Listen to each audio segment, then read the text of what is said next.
It's time for a Big Blue Kickoff Live. Nobody can ever tell you that you couldn't do it, because you did. On Giants.com. You know what I saw? New York Giant pride. And the Giants mobile app. 17-14 is the final. One touchdown, we are world champions. Believe it, and it will happen. Part of the Giants Podcast Network. Let's go out there like a bunch of crazy dogs, have some fun.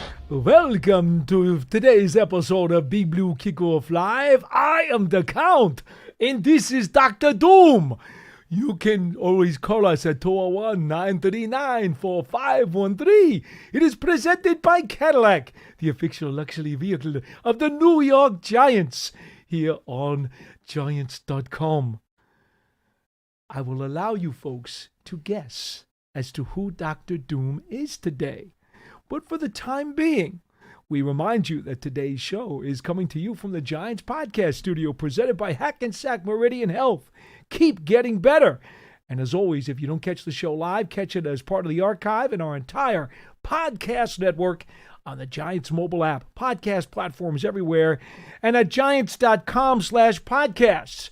Now, before I get Dr. Doom's opening comments for today's show, we should tell you that there's no change in the injury report. If you looked at it from Giants.com yesterday, Brian Dable talked with us this morning before they just went out to practice. He said there's no change. However, the one item that he did add is that Cordell Flott, who was in concussion protocol, they don't think he's got enough time to clear the protocol, which means the Giants are going to be without both Paulson Adebo and Cordell Flott for Sunday's game against the 49ers. Let me get my hands on him. Dr. Doom wanted to try out today, but apparently the NFL would not give him a waiver. They wouldn't let me wear my helmet like Antonio Brown. So, two-time Super Bowl champion Jonathan Casillas with us today on Big Blue Kickoff Live. Happy Halloween, guys. And yes, indeed, happy Halloween, happy Candy Day, and I hope everybody enjoys a healthy and happy one with all of the kids out there. But seriously, the Giants do have a cornerback issue. Absolutely. It looks as though you'll get Trey Banks on one side. Art Green has a hamstring. He's been a special teams demon and had a pretty decent camp at corner, but because of the hammy, I don't know if he's going to be able to go. He hasn't practiced the last 2 days. I don't know if he's going to be able to do anything this afternoon. You could be looking at Corey Black, who played 30 snaps the other day in Philadelphia. Questionable offensive pass interference that was not called on the touchdown by Dotson. But it's slim pickings right now, Jonathan. Yeah, you got to have that next man up mentality. You know, I literally just saw Micah McFadden in the hallway walking with the boot on, recovering from the Liz Frank surgery that he had. Guys have to step up. I told him, I said I had a Liz Frank too. Injuries happen, but that's opportunities for other guys to come in and play some meaningfully good football. Corey Black, he was on a practice squad, if I'm not mistaken, and he got thrusted into basically the rotational lineup as a defensive back for the New York Football Giants. And look, he looked like a guy that was on a practice squad the week before, to be honest. Well, the tough part for him is that on one way it was good. He was drafted by the Giants and he was here all training camp, but didn't make the 53, and the Jets poached him, okay? Well, the Giants poached him back before the Philly game last week because they were so thin at corner. So he got thrown in there with virtually no reps, and he played 30 reps. Brian Dable said today it was helpful that he was with us throughout the spring and training camp because it gave him some basis to work under. But, Jonathan, you and I both know there's nothing like being around consistently, and the fact that he had to spend a couple months with the Jets and came back, that was an issue. Oh, yeah, for sure. And I just go back to the opportunities because we saw a few years ago, Isaiah Hodgins got brought in the middle of the season and off of the Bills practice squad. Yes. And he did some really great things for the New York Football That was an Giants. aberration. You don't see that often. You don't, but it happens every now and again. You know, I've being an undrafted guy, you pay attention to the undrafted guys. Yeah. Not only throughout my career, but as I've been, working with the Giants on the media side of it, doing the radio stuff, I'm paying attention to all the undrafted guys, and it happens. It's not that frequent that it happens in the way of Isaiah Hodgins to where he's making plays in the playoffs in the same year, but it's the opportunity. And look, the Giants are, the record shows they're not a good team right now. There's opportunities, especially because of all the injuries that are happening. The defensive backfield for the New York Giants is decimated, right? Flott was having, I think, it's a career year this year, even though the statistics may not support defensively, but him individually, he was having a stellar year. I think by far his best year he's had. Next man up mentality. And it I has think to be one of that the way, few Paul. guys who's actually played to his max. Yeah, yep. Most guys have underachieved on that defense. Yeah, 100%. I think when you look at the defense as a whole, you can kind of go man for man, and it's like, have they really? And it's not only about like what we expect from them; it's what they put on film themselves in years past. And I know everybody's been talking about the Banks and Dexter Lawrence thing, and I understand where Banks is coming from. I don't agree with him. I don't agree with that. People don't respect him. I don't agree that, but Dexter Lawrence hasn't been dominant like we've seen in the past. No. And it's not that our standard for him is higher than his. No, it's what he showed us for the last few years. And it hasn't been like that. But there is one guy that I think a consensus that everybody knows is playing his butt off is Brian Burns. and for me, love him. It sucks because when you have a guy like that, you would think that the other guys see him battling through injuries, fighting back, literally like every game he has some type of injury, like since last year, since he came in, and he's tough. He barely misses any plays. He definitely doesn't miss any games, and he's not practicing during the week, and he's selling out. That should be as much as Scatterboo was and Dart is on offense as that energy. That should be that energy for the defense, and I just don't see it there, Paul. That's one of the most disappointing things for me. I don't think Burns is a rah-rah kind of guy on the field. We see him do the Spider-Man thing, right? The Spidey thing after he gets a sack. But he's not the kind of guy on the field, at least my impression, that is going to, get in people's faces like Brandon Jacobs used to do, like Scatterboo does. And he's so demonstrative. Those guys were very, very demonstrative. They made you, infected you, if you will, with bursts of nuclear energy. Yeah. That's not Brian Burns. Brian Burns quietly just says, I'm going to kick somebody's butt on this play, and he goes out and he does it, and he picks himself up off the ground. In fact, sometimes peels himself off the ground to go make the next play. To me, he's more an example guy. Yeah. Right? That's all I was thinking when you were talking just now. I was thinking that's a perfect example of lead by example. Yeah. Right? And I just don't see it really carrying over to the other guys because I don't see people giving the effort that he's given. And I've talked about this on the show before. The famous quote from Bill Belichick, right, was "Do your job," right? For me, that's only half the battle. Yes, you do your job. If I'm a linebacker and I got my BGAC, okay, I did my job. But if the running back is going out on the defensive back, which is schemed to go against him, I said this before, I don't expect those guys to make tackles against the Saquon Barkleys of the world, the Christian McCaffreys of the world. I have to do my job plus. And you know who does that on a consistent basis? Number 0. Brian Burns does that. And I just don't see it from the whole defense collectively. Now you see other, guys making, extra effort plays at times. I think Drew Phillips is a guy, he's a guy that, he ran down a play from the backside. He was, 30 yards away, and he made that play at the line of scrimmage. You see plays like that every now and again, but Brian Burns does it every single play. And this is what the defense need, especially when you got guys banged up. I've said all along since Brian Burns got here, but it's emphasized this season for me, he could have played with those throwback Giants linebackers of the 80s. He reminds me could have played with those guys. Of a guy, like just one of those tough, hard-nosed guys that you put him, and first of all, he's very versatile, which I was very apprehensive at first when they were moving him off the ball. I was like, why is he playing off the ball as much? Because he can do it. He's such a good pass rusher. He's really good off the ball, Paul. He is. He can understand route combinations, route concepts. He's very good in space. I haven't seen him really miss a tackle. You tell me I haven't really seen him miss too many tackles or too many plays. Wow, you know where what? He was in the right position and he made the play. And that is beyond the X's and O's. That is going beyond doing your job because everybody misses tackles besides Brian Burns, clearly. But, you know, I feel like somebody has to make up for not just the play of the guys that were lost, but when you talk about the loss of Scatterbull, it's not just the tangibles that he brought on the field. It's not just the short yardage plays and the physicality that he brings. It's the energy.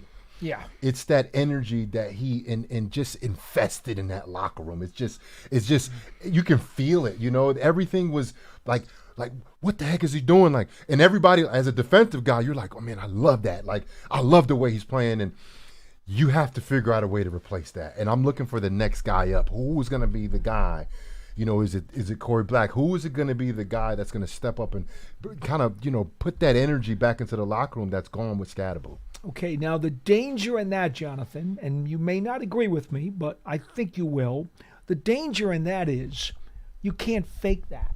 Absolutely if not. If you're not that guy, it's hard to go out there on the field and fake that and be a rah-rah guy all of a sudden out of the blue, because that does not infect your teammates. They will look at you and say, what are you doing? They'll see right through you. Yeah. For sure. So I don't know that there's another guy like Dart and like Scatterbull in that locker room who's got that kind of swagger. I suppose to some degree Dexter Lawrence has when he does the whole sexy Dexy dance. There's some of that in there. Haven't seen that really. No, we haven't seen it this year. And I don't think there's any other player on the team that's got that kind of stuff. Yeah, the other guy is probably Malik Neighbors, but he was gone for a while now. You know, but I'm not looking for the exact replacement because there's no way you can do that no matter what player you the lose. Fake stuff will not fly. But there has to be some type of upstart in energy, a kickstart, you know, something to get the guys going because, you know, the way the season is going right now, you know, a couple of weeks ago you're looking, you know, as you know, being very optimistic about what you're seeing on film, Paul, and I'm not as optimistic as I was just a few weeks ago. You know, going into that fourth quarter of the Denver game, everything was like, all right, this is a team that can fight. This is a team that can probably do something starting 0-3, you know, getting themselves out of that deep hole that they dug themselves in. And then the last 5 quarters after that, it's really bad football that they've been playing. For 7 quarters, they looked like the Giants we thought they were going to be. Yeah, and then it went bad. Yeah. Let me run this by you. I believe that Tyrone Tracy, who missed about the first third of the season last year while he was on the bench behind Devin Singletary, then came on and ran for over 800 yards and would have been a 1,000-yard rusher had he played the whole season. Mm-hmm. Let's not forget that. I think Singletary, because of his long speed, because of his ability to break one, he did in Denver, by the way, I think he brings a different element than Scatterbull to the game. It's not necessarily an extra 2 or 3 yards after contact and pushing piles and getting guys all riled up and screaming like a maniac and ripping his shirt off and that stuff. No, it's not that. You're not doing no backflips? It's not, no, it's not that. But what he can do to provide a spark is maybe turn a 4 or 5 yard gain, if you get that crease and a block, into a 35 or 40 yard gain. And I'm going to suggest to you that Tyrone Tracy, I think the hurt over Scatterbull's injury is overshadowing the fact that Tyrone Tracy is a quality running back who showed an awful lot of promise and excitement as a rookie. And quite frankly, I'm looking forward to him having a major impact in this game on Sunday. But don't kind of breeze over Motor Singletary because he's done it for a long time in the NFL. He's a career 4.0 yards per carry guy. He may wind up being the shorter yardage guy. He may be the guy, they may say to him, look, Scatterbull was getting those short yardage deals. He was getting those punches down the goal line to punch him in. Maybe that's what his new role is. I want Tyrone Tracy to touch the ball at least 20 times on Sunday. Okay. I'm sorry, I do. No, I'm with you. Because Singletary's not breaking a 35, 40-yard run. He's not doing it. He's not. But like you said earlier, those 3, 4, 5-yard runs, those are crucial, especially when you need them. And he's a guy that's consistently done it throughout his career. He hasn't shown it here, but he's been basically a backup for most of the time he's been here. You know, and now I think with Scatterable being out, we can go back to seeing the 1-2 punch that's featuring Tracy and Motor. But I wouldn't say, oh, let's give Tracy the bulk of the carries. You know why? Because that guy, Motor Singletary, he's reliable. It's the reason why he's played in the league as long as he has. You saw that catch that he made? Mm-hmm. That was a phenomenal catch. It was. And if you think about it, that's what the Giants needed. The Giants have needed guys to make phenomenal catches because that guy, number 6, Jackson Dart, has been throwing some dimes that's been dropped, Paul. That is something that's very concerning. Should I show you my drop chart? Do you no, really I don't want to see it? I've been seeing it too much. There's too much on it. I watched a video last night of highlights of drops. Beautiful thrown balls with sound effects of the drops. And it was like heartbreaking to me because these balls were beautiful. Like they were just coming, you know, we're talking about the sideline, you know, to catch a couple ones in the end zone a couple weeks ago. And good defense on some of those plays. Good defense, but some plays it was just straight drops. I know. But you got a guy like Devin. I know. And I keep bringing him up because there's something about a wily veteran. You know, there's something about a guy that understands football, right? He's played that running back position for a long time. Tracy's 4 years in at the running back position, if I'm not mistaken. 1 year in college. Oh, so 3 years. And now his second year in the pros. So this is third year total for the running back position. And I just feel like Motor could be utilized a little bit more. And he may be the spark because I saw him as Scatterable was doing his thing. He had a run late in the Philadelphia game where he had the first down, if it was like 9 or 10 yards in the fourth quarter, and he got up fired up. I don't know if I've seen him do that in the past, but he is a guy that can get those tough little yards that could be 3, 4, 5 yards. Maybe not, you know, bang his head against the wall like Scatterable, but I'm telling you, there's something about those wily veterans that can make a guy miss in a phone book. In a phone book. In a phone booth. He's a guy that can do that. Phone book is what Lance sits on. Damn. Shots fired at Lance Meadow. We love him. I had to do this because, you know, you did bring it up. I'm sorry. I've got the Giants for 19 drop passes this year. Oh my God. 10 of which, here's the worst part, 10 of which were at or beyond the sticks for a first down. That's painful. 19. It's painful. And there's repeat offenders. There's a lot of repeat offenders. Sure there are. But that's, you know, again, I'm pretty tough on drops. You know that. Yeah. You know how I grade them. Yes, I do. It breaks your heart. It breaks your heart every time you see it. You know, now there are those people, there are some analytics people out there, I think, have the Giants with like 8 or 9 drops. They're being very generous to the receivers. I'm not that way. I'm like a wide receivers coach. It's like, no, you had to catch that ball. And Lord knows if, let's just say, the 10 first down throws that were caught, how much better would this team be right absolutely. Now? And I watched the Commanders play the other day. Terry McLaurin made 2 of the greatest catches I've ever seen. He was doing like an over route towards the end zone. Quarterback threw the ball. It looked like he was out of bounds. He caught the ball on the move, running full speed, got his 2 toes, and they had to review it was a touchdown. And there was another play on they played the Texans, if I'm not mistaken. And who was the Pearson? Who did they play? And they had like a really it was McDuffie. They played the 49ers. It was the 49er game. Sorry. Okay. I was thinking Stingley for some reason. Oh, because I was just watching the Houston Texans versus San Fran. It was McDuffie. Washington has not played the 49ers yet this year. The Commanders?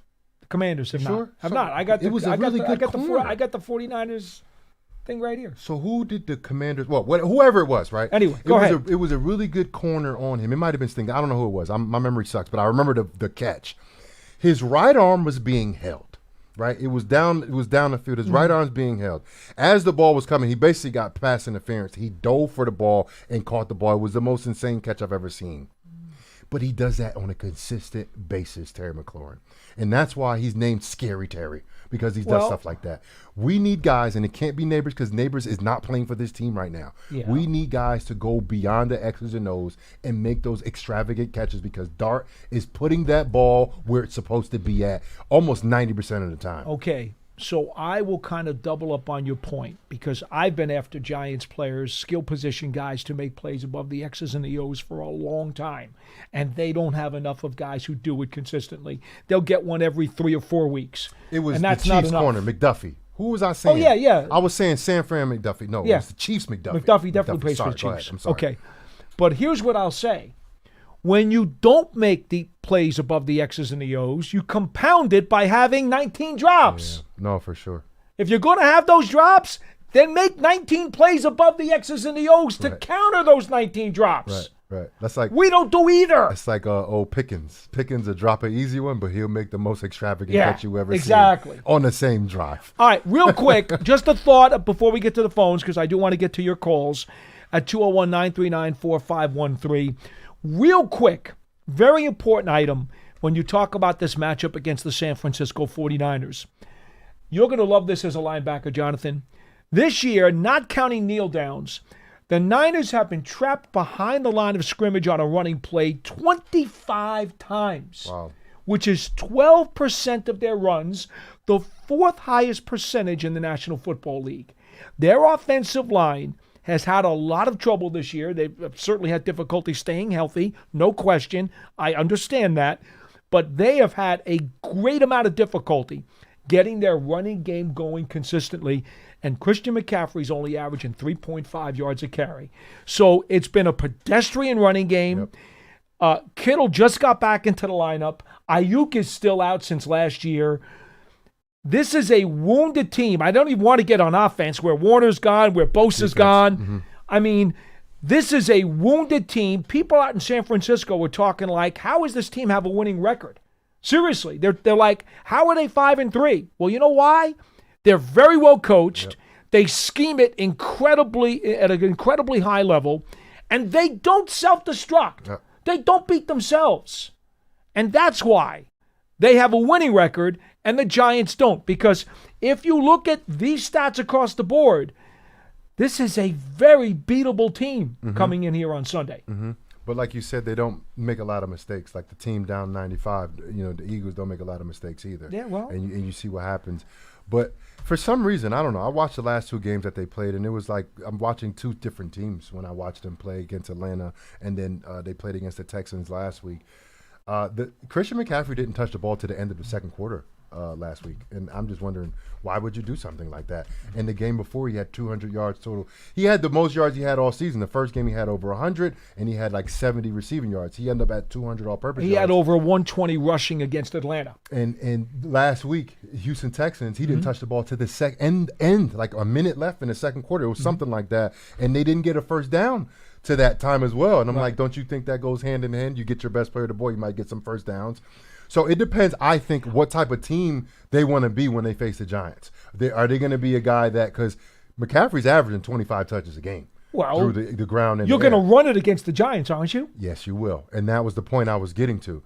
They're going to look back and see what they did well against Atlanta and said, you know what we're seeing on film against the Giants, especially what they showed last week against Philly. I mean, the whole season they haven't made us out the rumble. It was just an avalanche of Saquon Barkley and what was the other back name from last week from Philadelphia? Bigsby. Rock Bisbee, right? Rock Bisbee.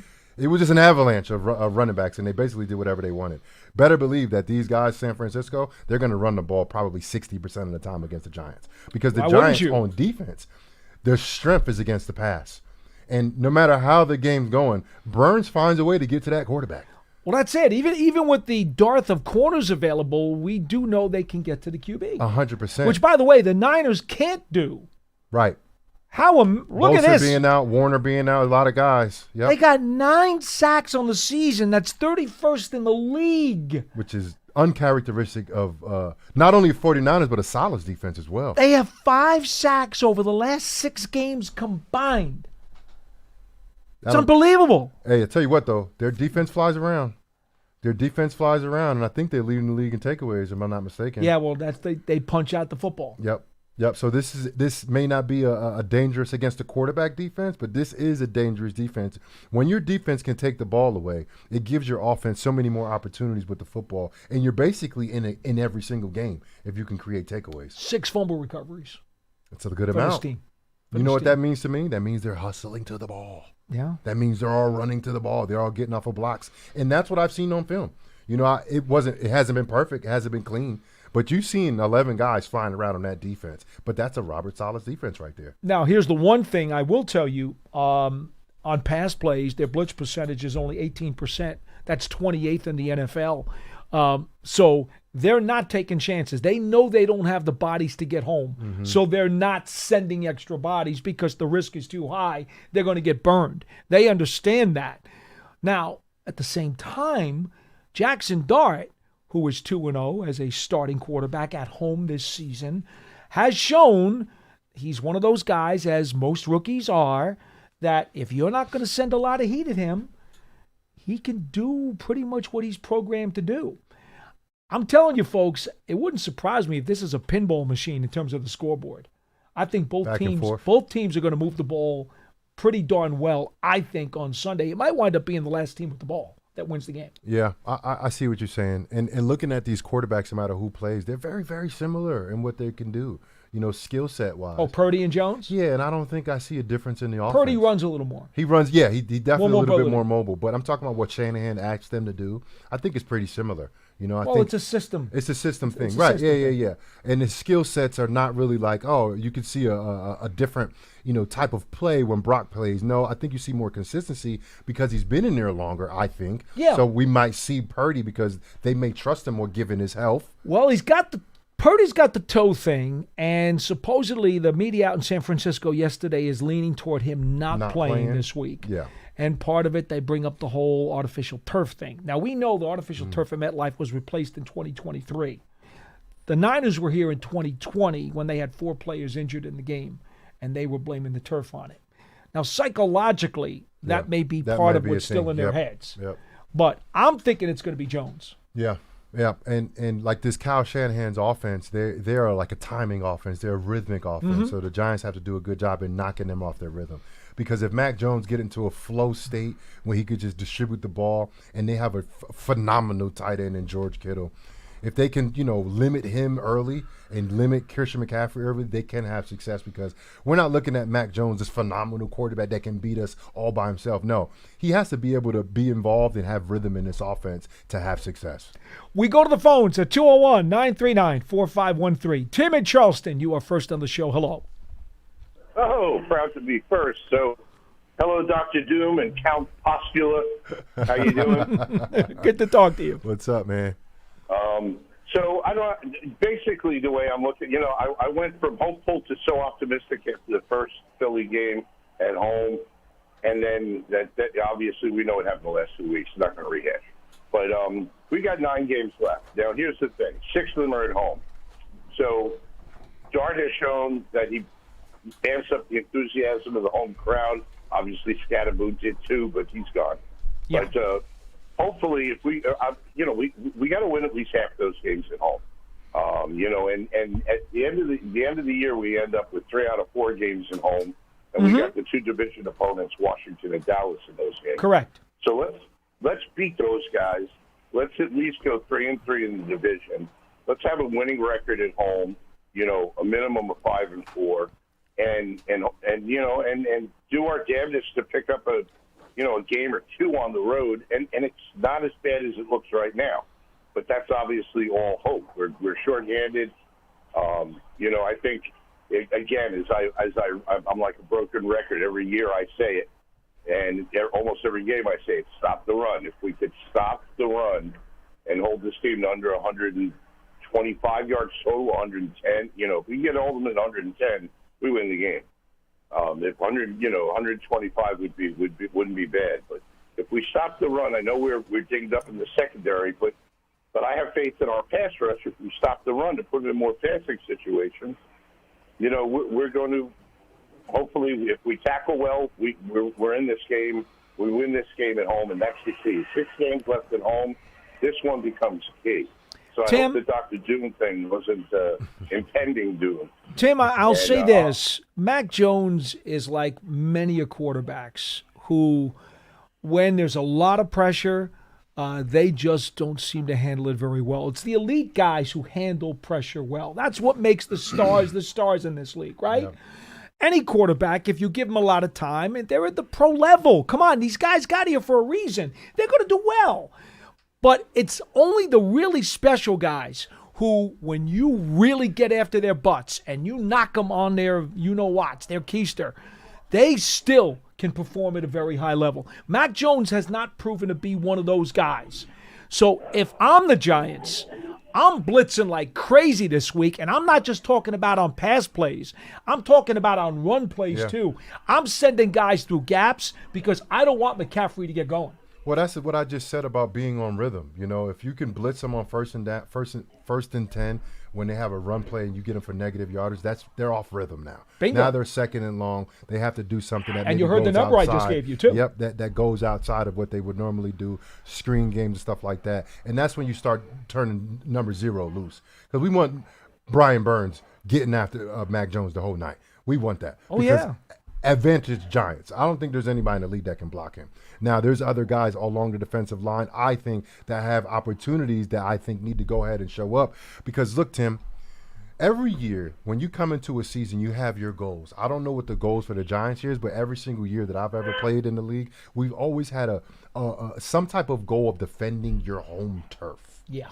And the Giants have, like you said, a lot of home games left. So they can figure out a way to win most of those home games, figure out a way to do it, and compete in this division because right now they're 1-3 in the division. They still have 2 division games left. Right now they're already tied for the last, 3 years of how many wins they had in the division. So they're already doing better right now.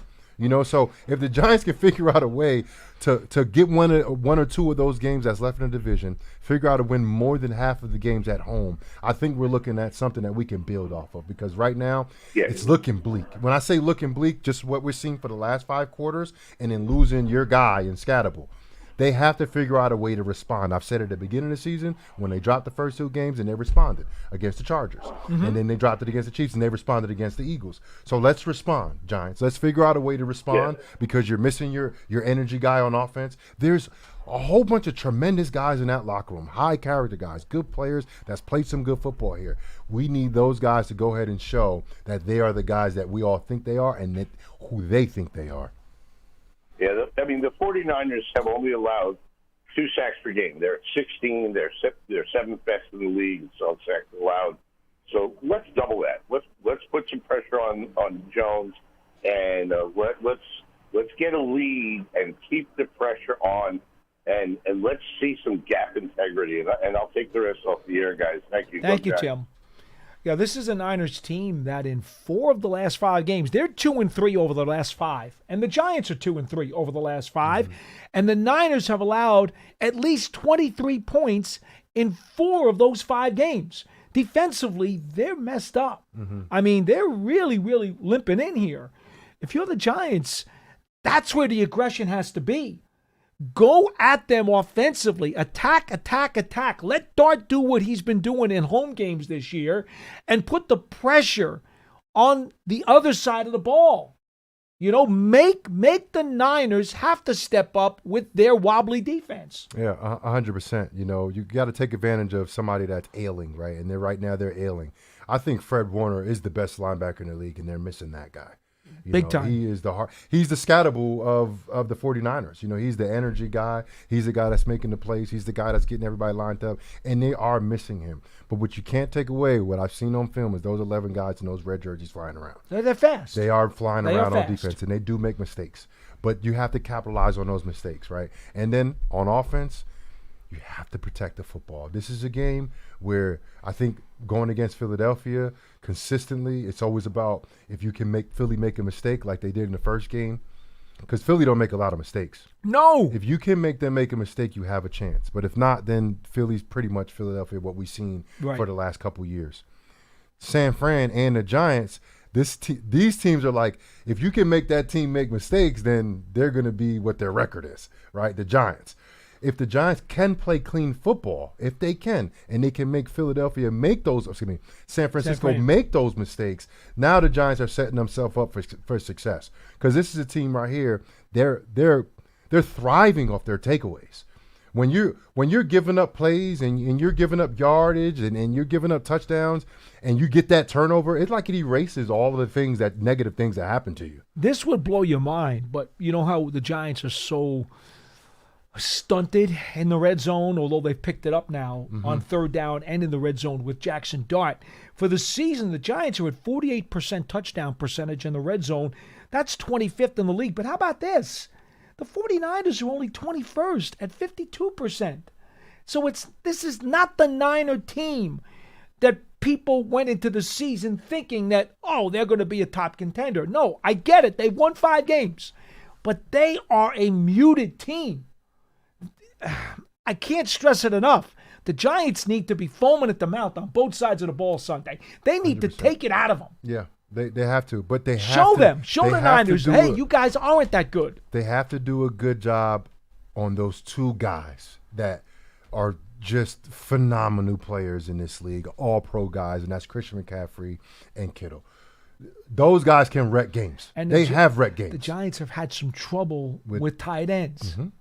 We saw Newman had trouble with Goddard again last week because they wound up putting him on him. Historically, too. Not just I know. regime. When I was playing, too, we had some struggles with the tight ends. Holland is looks like he's trending to come back. Okay. Javon Holland. That's a big deal, okay? Because Belton played last week, and they decided to give more of the coverage responsibilities to Newman, and that didn't work out so good either. Holland, I think it looks good for him this week. That would be a big plus. Rob from Yonkers, you're next on the show. Hello. Good afternoon, guys. How you doing? Very well, sir. How are you? You guys touched on one of the subjects I wanted to speak on. As far as in the division, I feel like if we can actually win a few more games and Dallas and Washington lose a few more games, I think we could actually get right back into this race. It's like actually NFL's giving us like a third try on actually trying to get back into this race. What do you guys think about that? Race for what? To get back into the division, meaning that Washington just lost and Dallas just lost. Our record is not too far off.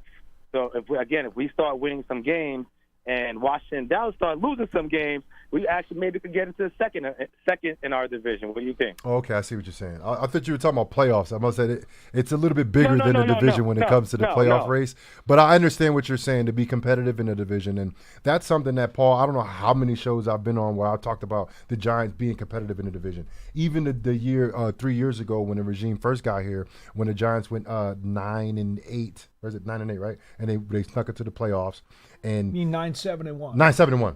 9-7-1. In 2022. Yeah, in 2022. 9-7-1, and they end up winning the playoff game. That year, the division record was 1-4-1. I know. And last year, they went winless in the division. So I'm with you. And I always look at that because your fast track into the playoffs is winning your division. No doubt. You have to be competitive in your division, and the truth is the Giants just haven't been competitive. So I hear your point in them being competitive in the division. Maybe they can do it, but let's focus on San Fran right now. Let's not look down the road and talk about the team in front of us, because the Giants have to do well at home. Because historically, and I say historically, the last couple of years, the Giants have not done well at home. And if you can secure your home games, that's also as big as winning your division games as well. Yeah, there are small steps that you have to take when you're trying to climb out of the quicksand. And 2 of them are winning record at home and at least 500 in the division. Those are 2 of the hurdles you have to clear to become a better team. Quite frankly, at this point, with the Giants at 2-6, those are probably the 2 most realistic hurdles they might still be able to achieve. Yeah, no, for sure. 3 more things, and I wait for you guys to comment. 3 more? How'd you clear this, Pearson? It's Halloween. Rip Go ahead, bro. We're Go just ahead. joking, What do you got, Rob? Real quick. Let's not hope this is a get-back game for Christian McCaffrey like it was Saquon Barkley. Right. Let's not hope. Right. Number 2, I think from watching, a lot of Burns' sacks came from Abdul Carter. Every time Abdul Carter gets close to the quarterback, it's like he's running the quarterback right into right into Burns. Bad for him too, because Burns steals right. a lot of them. Burns steals right. them. He does. He steals them. He's still having a phenomenal season though. And the last one, I feel like sometimes Jackson Dart underthrows his long passes down the field, where his receivers either have to come back for it or they got to fight for it. If he overthrows them a little bit, kind of see if they can get the ball. Don't turn it into a 50-50. If you could overthrow him just a little bit, see if you can do that. Let him run for the ball. And I'll take it off air. Thank you, guys. Thank you, Rob. One comment about the underthrown ball. It wouldn't be so bad if our receivers did a better job of drawing the pass interference flags that so many other teams seem to be really good at. And consistently do it. Because if you got a guy that's willing to throw a deep ball, there's going to be contact, guys. This is the NFL. That stuff that happened with Slayton last week with 27, like that happens almost every play. You know, sometimes the referee calls it, sometimes they don't. Not too much on the offense. You know, usually it's on the defense, but I'm not going to get into what the referees and how I feel about them. I already got my cuss words out throughout the week about those guys. But I watched a video recently with Aqib Talib talking about playing against Hakeem Nicks. And he was saying he wasn't playing against Hakeem Nicks. He was talking about playing against Eli Manning because of Eli Manning's ball placement. Yep. So there is something to what he's saying. And I would like Jackson Dart to try to put this in his repertoire, the back shoulder ball. Oh, one of my favorite plays of all time. Because Aqib Talib was talking about how Hakeem Nicks was killing him because Yes. he put it on the front shoulder, then he put it on the back shoulder, then he put it on the back shoulder again. So now he's ready for the back shoulder. He put it on the front shoulder. And when you can incorporate that into your repertoire as a quarterback, it just adds a different variety of how the defensive back can and can't play you. You know, there's certain things that they can and can't do, and it just gives the more of a different locations of the receiver to place the ball, because those good receivers in the league, they don't really look back and play the ball. They play your hands. Those good DBs in the league, they play your hands, and they're very good at that. So if you have late hands and that quarterback is not basically predicting or, you know, basically precursing where he's going to throw the ball at, and it's always in the same spot. So I'm with him. I'm with him with throwing a ball that's a little bit overthrown. But you also got to throw the underthrown ones as well. And then those offensive guys have to make the defenses pay, whether it's through penalty or actually making the catch. And then I would like to see Jackson Dart incorporate that nice back shoulder ball that we've seen from Eli Manning and some of these great quarterbacks. I don't know how much of the back shoulder he threw at Ole Miss. I don't remember seeing a ton of those when I looked at his video. He's a layer guy. He's a guy that can layer it. And back shoulder is more of a zip pass. It's a tightrope. Yep, a tightrope pass. It has to be. But I know he can do it. It's just, has he done it? And will he try to do it? And that takes a lot of chemistry with the receiver and the 100%. QB. And that you really got to work on that. And the receiver has to be, as much as it's important to have that ball placement in the right spot, the receiver has to also have the right technique to be able to pull that off. Oh, for sure. And it's almost more on the receiver than it is on the QB. Yeah. Because if you're making the back shoulder throw, even if you're a little off, if the wide receiver is really adept at making that grab, he'll get it. Yeah. Or at the very least, he's not letting the DB get it. Because the back shoulder, the reason why it's so successful, because it lands on the back shoulder of a receiver, and that's really not a good pass. When you instruct quarterbacks to throw good passes, it's never to the back shoulder. Oh, no, never. They're not instructed to do that. It's a very specific play. That's why it works, because those receivers, they sell like it's going to the front side. Yes. And then at the last second, they turn around and snap. Plexico Burris was great at that, He was phenomenal. And Aaron Rodgers is one. I played against him, I don't know, 5 times. That back shoulder killed every team that I played for, because it's just so hard to cover. Because you can be all over a guy, and if you're going that way, Paul, and I'm guarding you, I'm thinking the ball's coming here. Of course. I'm not thinking the ball's going to come right behind my head.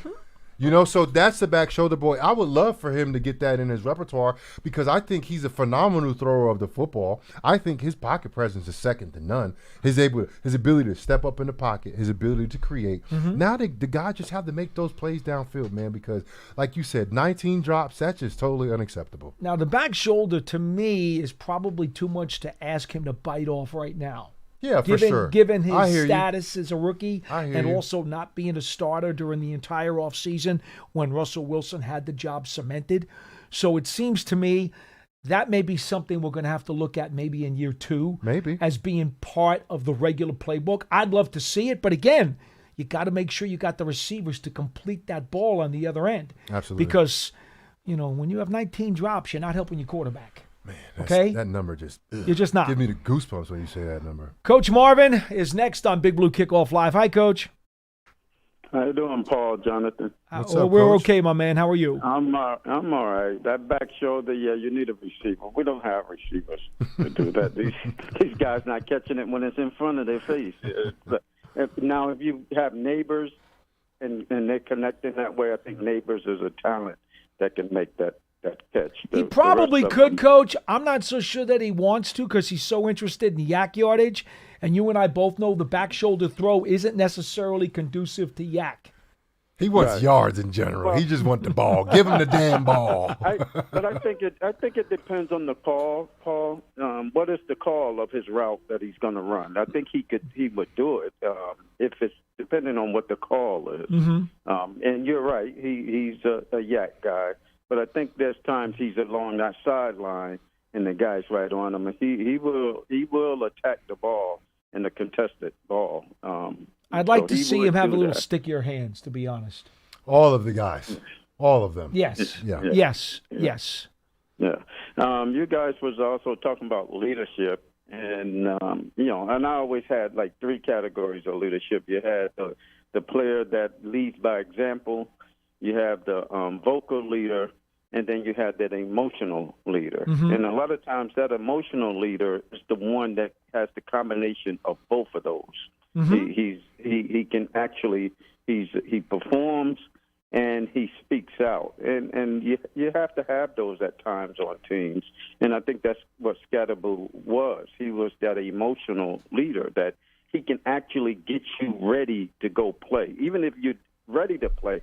But it's something about the words he uses and how he acts that motivates you mentally to go out there and play. It's almost that it's not the same, but it's similar as a player like Ray Lewis. Ray Lewis can talk to me today, and I'm 64 years old. I'm ready to play when Ray starts. and that's the emotional leaders you have to have on teams. And it always don't have to be a player. It could be a coach. Bill Parcells, as I've grown up with, is one of those guys that can talk you emotionally into playing the game the way he feels you should be playing it. And I think that's what Scatterboo kind of brings out. I think Dart has a little bit of that. You guys was right. Brian is he speaks out when he needs to, but I don't see him in that emotional speak out type of person. And I think Dexter is more, I listen to him, he's more of a soft-spoken guy. On the site where Pearson and John, they put up those when they're mic'd up. And I listen to them, and there's interesting things to listen, but they don't move me. They don't make me like I'm ready to get suit up and go. They're nice guys, they speak softly, and but I don't know if we have that kind of player on the defense Coach, or the offense I right think now. the teams that are the most consistent and that have the most success, they have the leadership values that you're talking about on all levels, from the head coach to the coordinators to the position coaches and to the players as well. And you have each of those guys in every room. And that's the thing about the Giants is like, where are the leaders that are consistently being there that we can say, okay, this guy's definitely a leader, this guy's a leader, and what type of leader is he? And that's the thing. It's like, we got to figure out who those guys are, and I just don't know how much time we got because, guys are dropping. That's what happens during the NFL. Mm-hmm. But you have to be able to rely on some of those guys that are in the locker room that are still playing on this team. That has to be one of those leaders that you talk about for those 3 categories, and it's not just the players. Well, not everybody can be a nuclear reactor, and again, you can't fake that. No, you cannot. Now, one of the greatest examples of a pro's pro and a guy who leads by example with his detail and focus is Russell Wilson. Yeah, we talked about it the entire offseason, and while he was starting on this team, and by the way, he is still out there at practice talking up everybody on that field, defensive players included. He is a terrific leader. But he does not have a nuclear reactor in his belly. Yeah. That's not the way he is. And you can't, you can't blame a guy for that. No. It's just, you either have it or you don't. Like Coach Marvin said, there's different ways to lead, but you have to have those different type of ways in a locker room like this. This is a big locker room. It's not a team of 15 people. There's 75 guys on this team. Yeah. And you got to have a nucleus of those type of guys, a collective of those type of guys. Those guys actually shows up in August. It's a personality thing with these guys. It's not something you just walk in and you're doing, like you're saying. You can't be fake it. No, you can't. At that Nope. stuff. Because Nope. guys are going to look at you like, what are you talking about? They're not going to follow you, even if you are trying to. Correct. You have to be born into doing that. And a lot of times, I watch the kids' body language. I watch how they react to other kids, and then I have a conversation with them about being a leader. I can't make them be one, but I want their personality to be what I want it to be, in the sense of what the way they act is pretty much the way I'm coaching. So with Ray Lewis, he actually was speaking to his players as the coach would want to be speaking to the players. Sure. So whatever message the coach was giving, he was giving it. And then the same thing, if you look at those New England teams, everybody was preaching the same thing that Belichick was saying. He would say it quietly, but I'm sure the team wasn't saying it quietly. They're leaders on those teams, and that's what you have to have. And I don't know if we have that right now, but I think they just going to have to play tougher. The defense going to have to play tougher, set the edge this weekend. Gap discipline. Somebody was mentioning that. I wanted to say that because our gap discipline has been bad. Poor. It's been really, really bad. Three Coach. guys in the same gap. I'm like, where are we going? You know what, Coach? What they tell you sometimes, absence makes the heart grow fonder. How much did this team miss Michael McFadden now? Man, that's what I just told him. Yeah. I told you I saw him earlier, man. I came in with my mask on. I was all like excited, and then I saw him. I took my mask off right away because I wanted to see who I was, right? Okay. So I had to say what's up to him, and I was just looking at him like, bro, like we miss you so much, bro. He had gotten better every year Yep. that he was here and had become a really good part of the run stuffing game. Absolutely.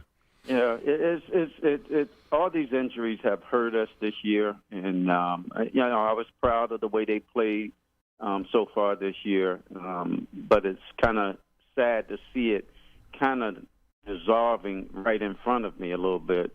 Hopefully we can pick it up this weekend, and go Giants. All right, Yes, Coach. sir. Thank Thanks you. for the call, Coach. Hoping for some home cooking. Again, remember, the Giants are 2-0 at home since they made the change at quarterback to Jackson Dart. Now, again, I'm going to make this very clear. I am not blaming Russell Wilson for the Giants' troubles, okay? But there is no question that some of this nuclear energy that we talked about, Scatterboo was providing it, Dart was providing it, and right now, and I don't think, maybe I did talk to you since, I said to somebody the other day, it's almost feeling like after those last two home games when the Giants upset the Chargers and the Eagles on consecutive home games, they're starting to get a sense of maybe a home field advantage again, which they haven't really had here for a long time. They hadn't won a lot of games at home, and the crowds were not responding because the team wasn't doing very well. Yeah. They responded to Dart. They responded to Scatterboo. I've been on that sideline. When that stadium has it going, it makes a difference. Even Brian Dable said today, you know what? Home crowd, 12th man, it's something. It's real in this league. Again, folks, one of the steps into becoming a better team, win at home. I'd love to see the Giants win the rest of their home games this season. Whatever their final record turns out to be, win games at home.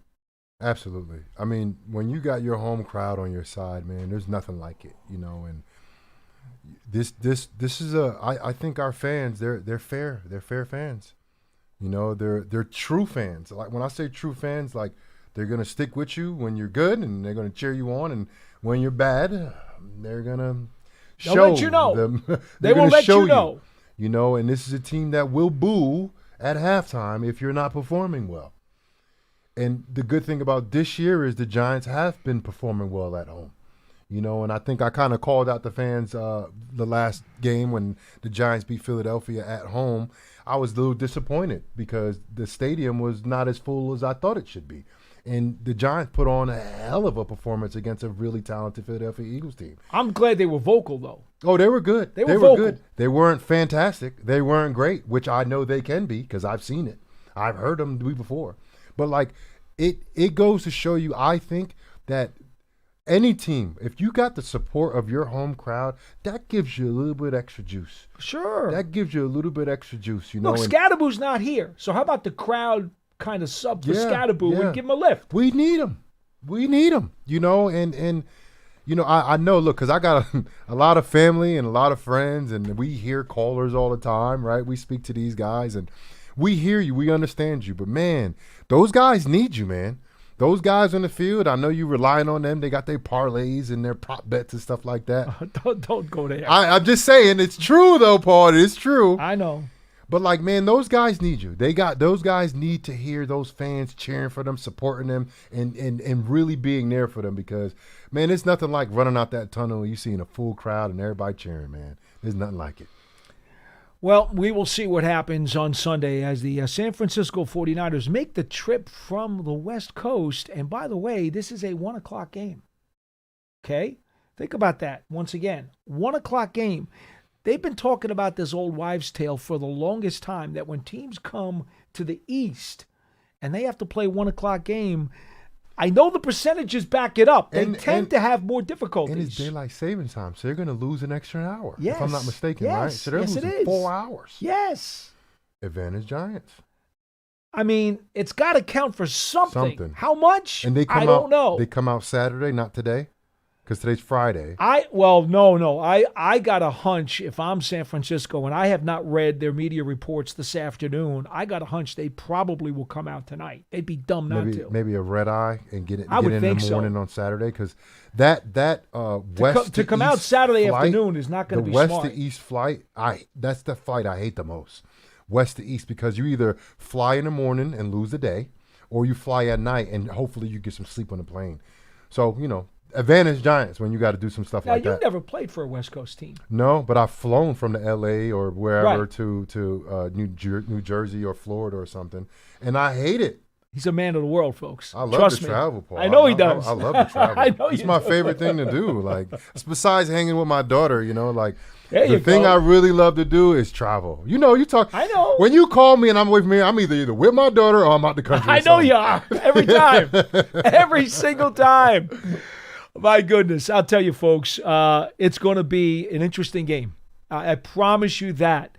It will be an interesting game on Sunday. Again, I think both offenses will probably move the ball effectively, and it just could very well come down to the last possession. And what we didn't talk about, which I'm a little, for me, like you didn't bring up the historical value of this game between these two storied franchises, maybe because the records aren't as good as it used to be, and they're not both going for like a playoff spot right now. Is that it? These teams don't resemble anything like their forefathers. Yeah. They just don't. A lot of history here, though, man. Well, there's a tremendous amount of history, but they just don't resemble those teams of the past. Look, the Bill Parcells, Bill Walsh battles, and I'm not just talking about the players on the field. I'm talking about those coaching battles. Yeah, for sure. Were awesome. Yeah. Remember this, folks. Just remember this. When it comes to the Parcells, Joe Gibbs, Bill Walsh, little triumvirate of awesome coaches during that time period, Parcells is the guy who has the best record amongst the threesome. Really? Just remember that. When it comes to the round robin of those teams all fighting each other, Parcells comes out the winner. I will never let anybody forget that. Well, I'm glad you brought that up. Because the tuna's my guy. Mm-hmm. Always respond to the tuna. The book of the tuna, as I like to say. Folks, that will do it for this edition of Big Blue Kickoff Live, presented by Cadillac, the official luxury vehicle of the New York Football Giants. As always, we have come to you from the Giants podcast studio, presented by Hackensack Meridian Health. Keep getting better. It's been a long week, folks. For Jonathan Casillas, I'm Paul Dottino. Remember, 1 o'clock on Sunday for the kickoff. Pre-game show on WFAN starts at 11 a.m. Eastern Time. Radio post-game on FAN for 2 hours afterwards. And, of course, immediately following the game, you can flick over to MSG. We'll have the 1 hour televised post-game show with locker room reaction and so forth and so on. We will see you on Monday on Big Blue Kickoff Live. So long, everybody.